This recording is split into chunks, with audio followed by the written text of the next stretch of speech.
The idea of roasting at origin really uh, shouldn't be that daunting, but for a very, very, very small holder, the entry is a little tough for sure. Friends, we have an announcement.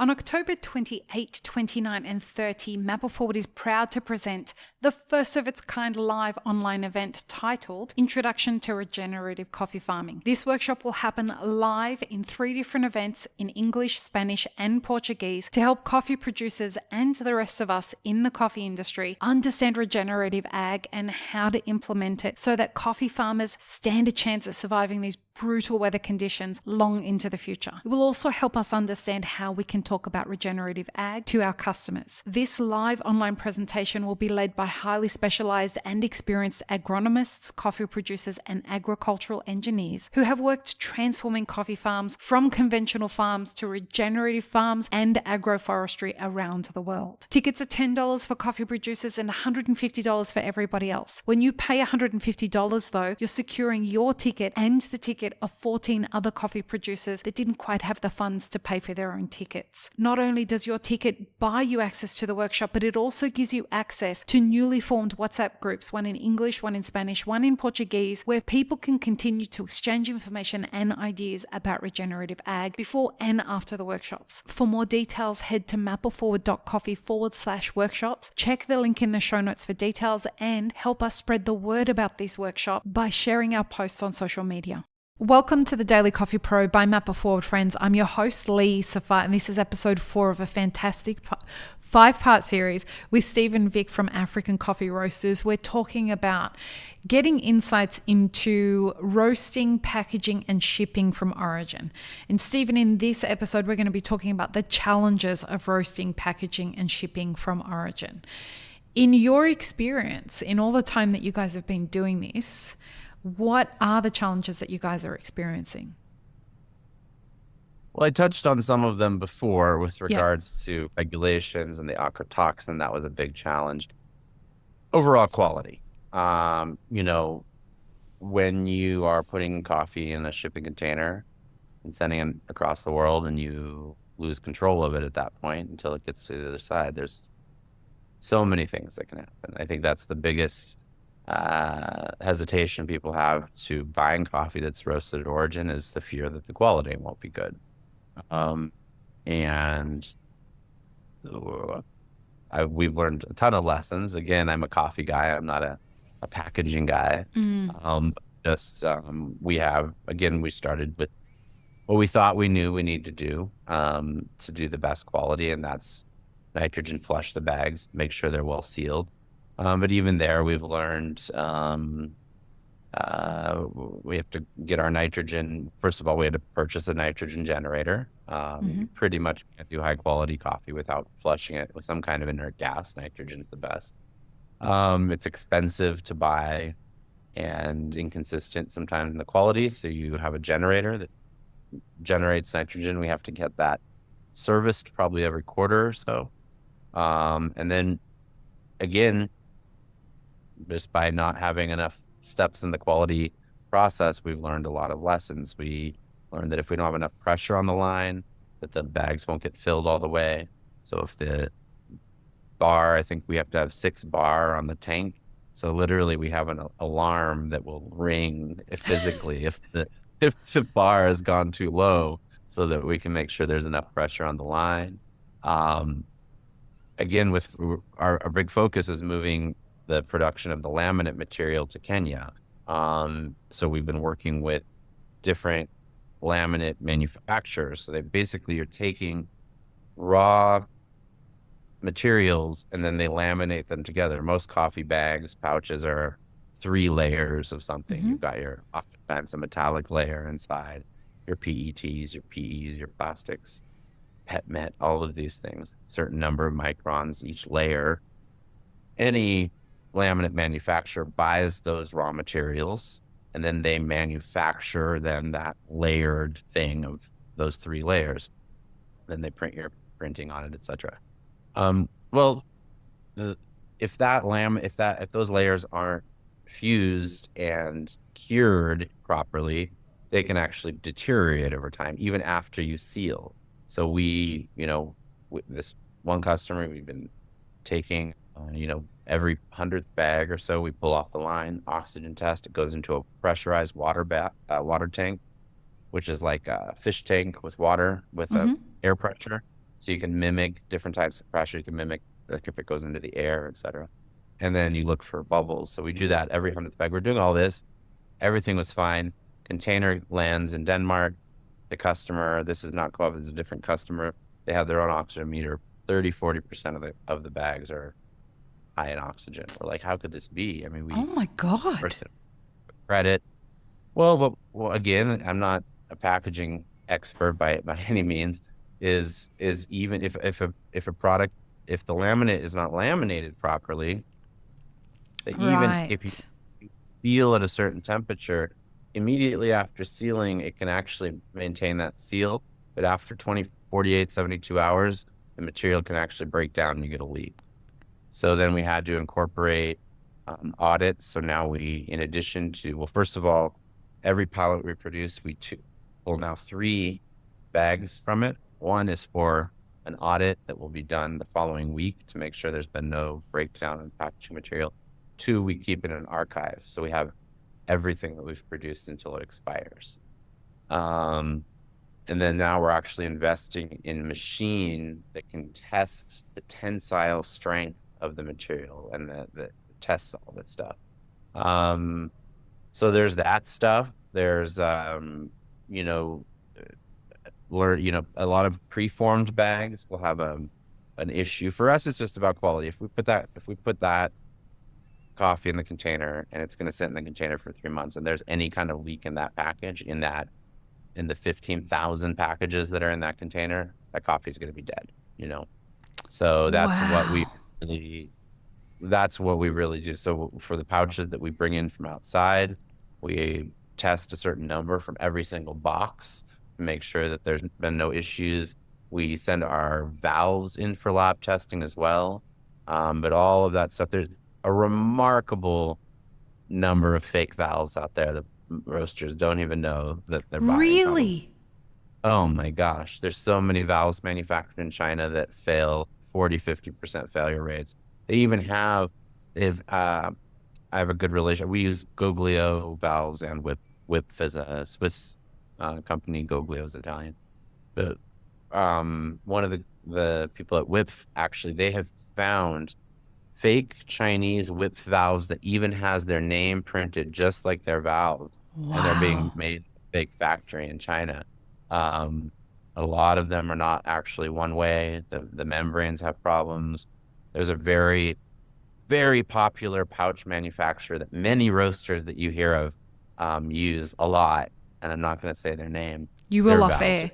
I want to know off air. Their valves they only use their valves. And again, we had someone we tested them, and it was like 30% of the valves failed. Wow. But again, you usually don't care that much because your coffee is just going across the street or across the country. It's not going on a hot container. It's not going up in the air. It's not, there's other considerations that you don't really have to worry about. Usually most of these are going to be fine for what most people are doing, but we're not most people. We have to consider every little tiny thing where there could be any compromise in that package. And that's why some of these packaging regulations we've tried to utilize, less packaging, less, overall weight of packaging, but there is a quality trade-off, and that's always there's always the sustainability and quality with regards to environmental and packaging and stuff.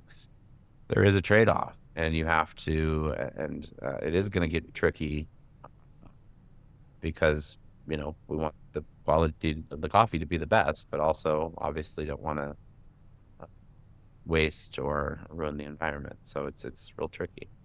It sounds like people who want to do business locally versus people who want to do business internationally are in a completely different league from each other. And small business is going to have to figure out which lane that they want to eventually be in long term. Am I seeing that the right way? Yeah. And I mean, I think the biggest challenge as we all know, and this is a thing that it's really hard for sometimes for farmers to understand, is like coffee. It is the hardest part is the quality, and coffee is sort of like really from a quality perspective, it's like fresh baked bread. It Mm-hmm. stays at about the same amount of time.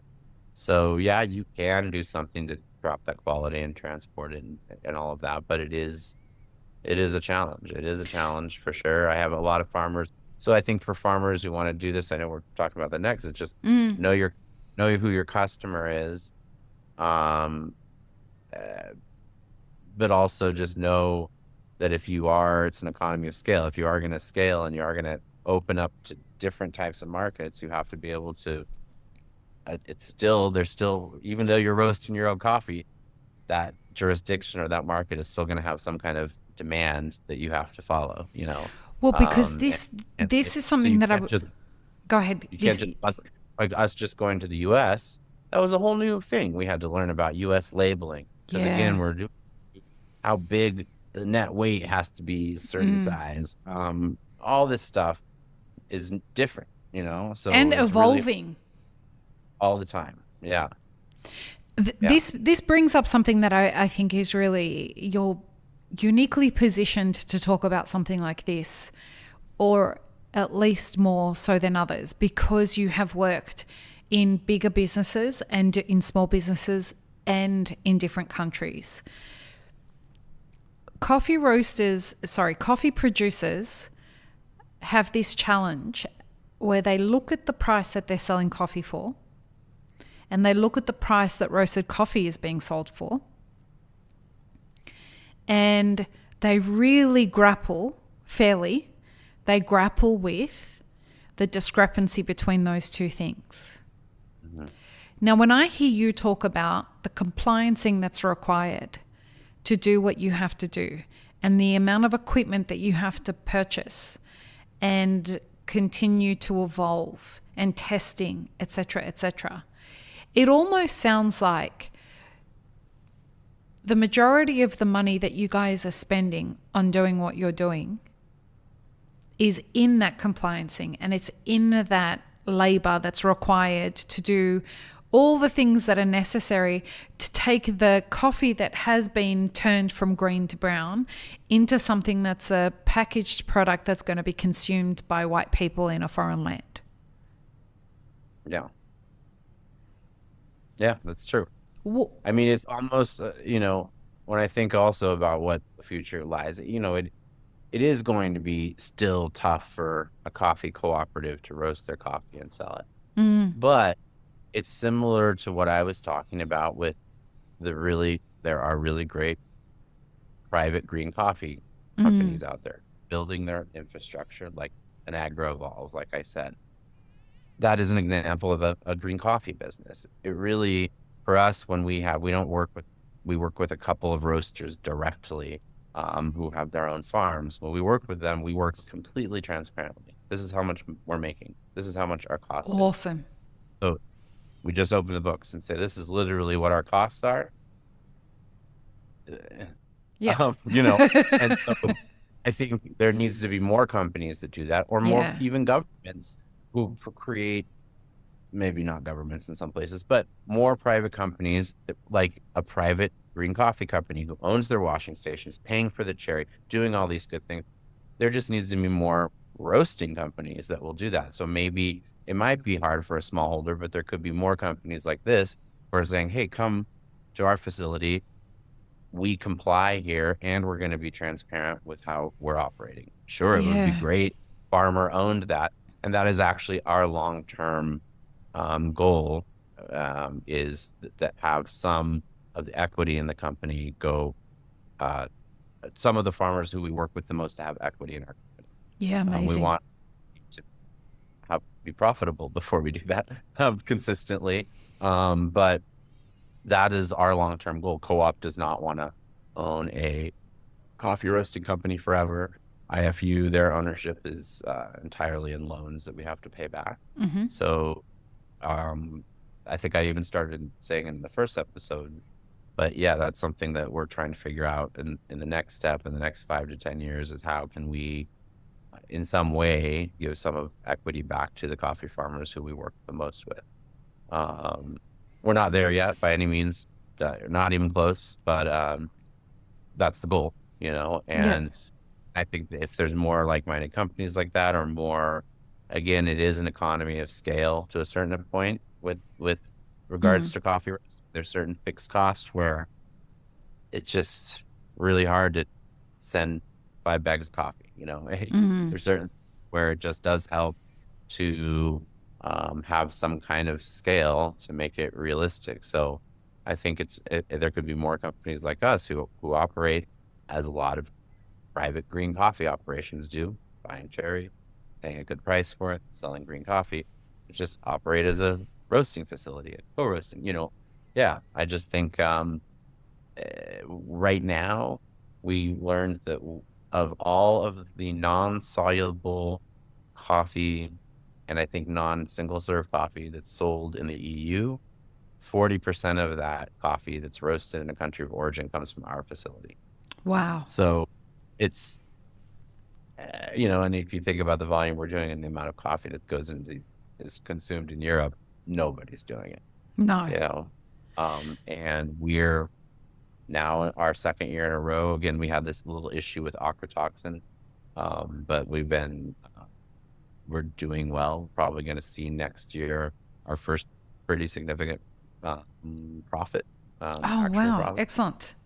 after 6 years. So that's great. Yeah. So the business works. It isn't easy. But we're not the only ones doing it. There's other people who are doing it in different ways. Again, you don't have to necessarily be huge in scale. Maybe you find a niche. I was talking about soluble coffee. There's a guy who's doing really high quality soluble coffee in Bandung in East Java. I think he's exporting some of that too. There's other guys, in Colombia who are doing some export stuff. There's of course the company in New York who has the cafe that's they own their own farms in Colombia, and I think bring that. So yeah, I think the whole globe, is getting smaller and smaller. So the idea of roasting at origin really shouldn't be that daunting, but for a very, very, very small holder, the entry is a little tough for sure. And in the next episode, we're going to talk about that in detail. So the viability of the business model, and the way we're going to look at it is, let's say it's somebody who, works with a whole bunch of farms, how they're going to approach looking at doing this. So we're going to go through a few of those steps. So tune into the next episode, folks. It's the final episode of this series. Hopefully the first series of many where Stephen comes on the podcast. So join us for the final episode. Peace, love, and peanut butter. Have an amazing rest of your day. I really hope you enjoyed this episode, friends. Please don't forget to show us some love by subscribing, liking, commenting, and most of all, sharing this podcast with your friends. Check the show notes for links, including our sponsors and our Patreon. And stay tuned for more great conversations on the Daily Coffee Pro by Map It Forward.